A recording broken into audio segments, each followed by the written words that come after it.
Is Dele there right now so that we go to him straight away? Dele, are you there? Yes. Okay, Dele. Yes. Thank you. Thank you for staying with us. Thank you for your patience. Let's get started. I can take it that that wide smile is a smile around the payment system that has gone live. It went live last Thursday. As an export expert, and for those of us that watched the space, how did you really feel, at least since after the African Continental Free Trade Area went operational since last year? Wamkele and his guys, Afrexim Bank, our own central bank governor is the chairman of the governing council of PAPSS. You know, so how do you feel really? Great. I think it's a very important milestone.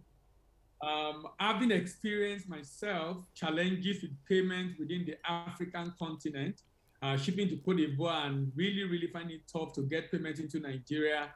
I think it's a very, very important milestone. So what we should, for me, I think a major problem has been solved. The fact that now we can easily pay across Africa. So the other issues around logistics, distribution, movement of goods are what we now have to work on. And of course, what the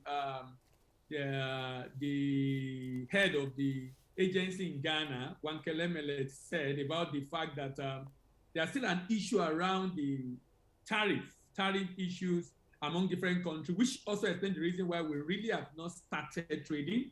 But the fact that the payment, because the payment issue really transcends trading goods, including trading services.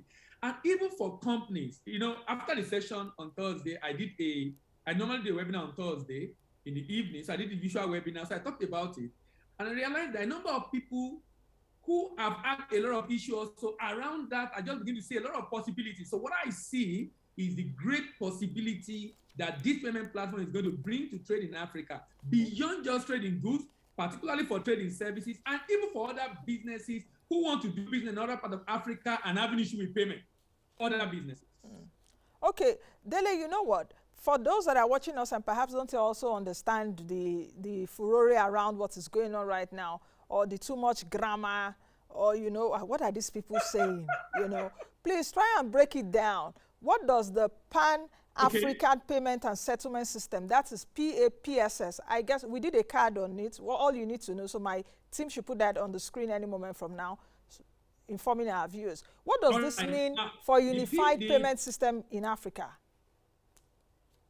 The PAPSS, Pan-African Payment System, a settlement system rather, basically enables an exporter in Nigeria to receive payment in Naira for shipment to other African countries.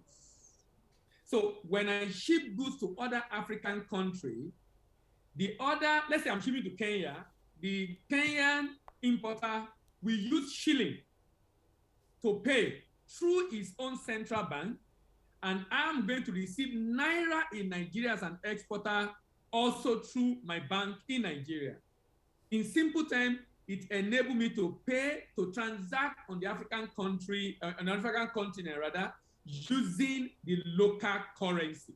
So it eliminates for example, other currencies. Importers in Nigeria right now who are having challenges making payment for their import of goods, if they can find alternative source of import from Morocco, from Egypt, from South Africa or Kenya or any other part of Africa, might be able to even import at a cheaper rate by paying in Naira rather than seeking for forex from BDC, from IE window, from CBN, and waiting for such a long time to be able to remit all their obligations to their suppliers abroad. So what this is really a game changer for Africa, because I remember when I interviewed Wamkele, who is the after Secretary General, Secretariat Secretary General. I interviewed him, whether 2020 or 2021, I can't remember now. And I did talk about this payment system, because for any trades to go on, there must be a payment system. What am I exchanging for? Okay, I'm exchanging this for that. What do you give me in return? Which is money, and whenever there's money, there's payment. So this is a game changer really for Africa. With what you've just said now, that means for those that are involved in trade, you import goods or services, that means if you can get an alternative in other African countries. You don't need to go to the banks for the dollar, for the pound, or for whatever. Forex. Yes. So you can get the suppliers from other African countries, and you can pay with your own local currency. And the person over there gets the payment in his or her local currency. So what does it say now for the what does it say for the strength of our currencies in Africa? For the Naira, for example, do you see the strength of the Naira eventually, when everyone gets to start using this, being strengthened? Yes, because there will be less pressure on Naira. There's less demand for foreign exchange. So CBN also, now we have less pressure on the external reserve, because now we can be effecting payment for our goods in local currency. Of course, the settlement at the end of the day will be in USD, and that will be done at the level of Afrexim Bank. But definitely, we expect that to reduce the pressure that is currently on our foreign reserve. How much CBN have to use to be able to defend Naira, that is expected to reduce now, because we are expecting to begin to trade in local currency. And for me, I think it's also going to stimulate a lot of trade in Africa, such that we now, like I said, begin to see possibilities within the African continent that we never even imagined before, because there was no effective or efficient payment system that can get people to be able to get paid on time and in time. Remember that before now, if you are going to pay in dollars, you have a third country involved in that payment process. In fact, the CBN confirmed that the CBN governor in his presentation said that we are saving about $5 billion annually that could have been used to pay as fees to different banks, corresponding banks that we're working with to be able to effect payment in Africa for different transactions, both for payment in goods and of course payment in service. So we expect some respite on the part of our external reserve that CBN is managing. You know that there was a pilot phase that was conducted with some African countries before this thing went on, before this was launched in Ghana last Thursday. For those of us that are watching the space, is there a timeline by which it can fully commence? We know that a lot of banks are also involved, because from what you're explaining, it means that PAPSS, PAPSS, yes, PSS, would likely operate like the Nigerian NIBS, if I'm not mistaken, the Nigerian Interbank Settlement System, isn't it?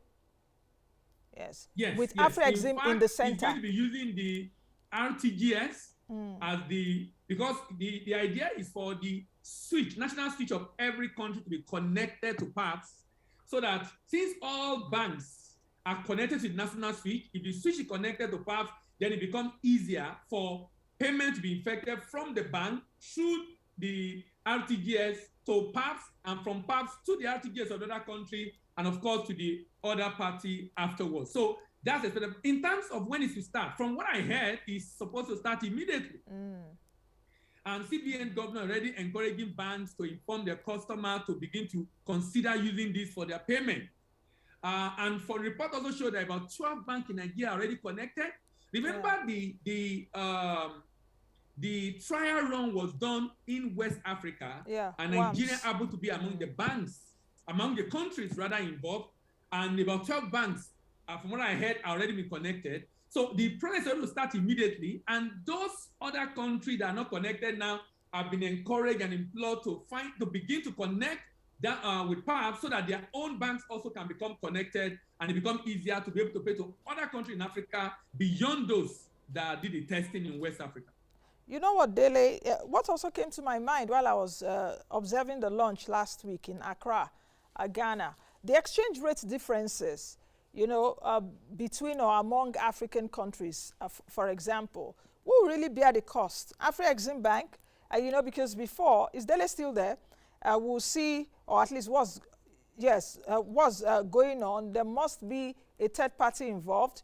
If you want to do a business outside of your locality, you must exchange at least to dollar or pound or whatever foreign currency, and that person gets it. So the exchange rate differences, really, how do you think it will be handled moving forward? So if I'm going to export now, let's say I want to export goods of $10,000. Using the iron window, maybe it's around 4.1 million naira or 4.130 million naira if it's 413. Now, so there is a base currency really that is going to guide this transaction. So the other party also knows he's going to be paying $10,000 to me, but he's going to source that $10,000 in Kenyan shilling. So he's going to pay Kenyan shilling. I'm going to get 4.130 million in Nigeria. So there's a base currency from which I'm going to use for the transaction. So maybe on my invoice, for example, I'll have the amount $10,000 and I'll put the naira currency 4,130,000 naira. Now the other party knows he's going to pay me $110,000, but he's going to provide Kenyan shilling $10,000 equivalent, and I will get the naira equivalent of that money in Nigeria. The settlement among banks now is going to be done by Afrexim among the banks, among the country at the end of the day, and that's supposed to happen 11 a.m. every day, 11 a.m. UTC every day. You know what's coming to my mind too, as you're speaking, this should also encourage all of us as Africans to buckle up, to increase our production capacity. Because if we increase our production capacity, hence the strength of our currency can be better than what it is right now. Because anything that also happens to another currency like the dollar or whatever, it makes us pay. I hope you understand what I'm trying to say.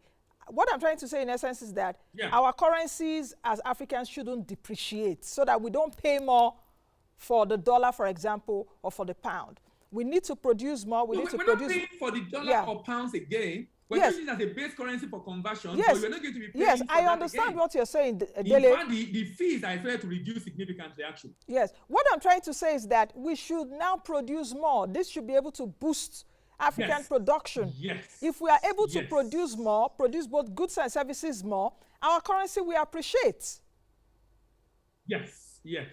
Because we are going to be reducing the item we're importing, which is why I encourage the fact that it would be great for begin to see possibilities for importers, possibilities of importing their product from within the African continent, and for exporters to begin to consider also shipping to other countries in Africa. I know for a fact that payment has been a major challenge. When I used to be in the bank, we used to have a product that enabled us to be able to pay within the Francophone country. And then we had a product that if you are going to Francophone country, you'll be able to pay naira in Nigeria and collect CFA in the Francophone country in West Africa. And it was patronized. And we keep growing before we had issue with the central bank of the CFA region, and the product had to be terminated. So I know there's so much possibility beyond AFCFTA. So I think we should be thinking a lot beyond AFCFTA. Probably also the informal businesses taking place in the region might begin to consider formalizing their transaction now that they can get a very efficient and cost-effective and, of course, speedy payment process within the region. Now, for exporters that are watching us, or for those that have exporters as relatives, what should they take note right now with this PAPSS that has gone live? What should they take note? As an exporter, what should you begin to do? They should begin to look for possibilities of shipping their goods, particularly those into manufactured goods. Because if you check Africa, you realize that majority of African countries are either low income or lower middle income, basically saying that an average family in Africa are living on survival, spending about 50 to 70% of their income just on basic necessities of life. Those fast-moving consumer goods have huge potential in Africa, because, and with a population, with an average African country having population below 25%, being about 60% of the population, and with more than 60-70% household consumption as component of the GDP, we can say for a fact that Nigeria have a lot of opportunity within the West African within the Africa continent to sell, even before AFCFTA starts. The only challenge we now have to work around is the transport of the goods. I know for a fact that a lot of logistic companies are working for shipment of goods by air, that's for cargo, and with what Nexim is working on around the the sea link operation, we expect, I don't know when that will start, but that's the last I spoke with a contact there. They're working a lot to make that happen, such that we can even begin to ship from Lokoja down to the Atlantic Ocean and be able to ship with West Africa and Central Africa and probably Southern Africa. By that, if we're able to solve that problem, then we'll be able to take advantage that AFCFTA offer African countries. So in essence, for those that are exporting clothes, like my own local clothes from where I come from, Akwacha, we call it Akwacha, the white clothes from the Bado. Yes, you should, if you look for other places around the continent, you can export, or even if you do cashew or you package whatever you package, you can export to those countries and you can actually get paid in Naira. Those people there can pay you in their local currency and you get paid here in Naira. But it's also important to emphasize that the import process and export process has not changed. The documentation required, because CBN is not saying now that you're paying in Naira, you're not going to do documentation. The NXP required for export is still valid. The process of TRMS is still very much valid. The import rate is still very much. In fact, CBN in the circular to the bank said,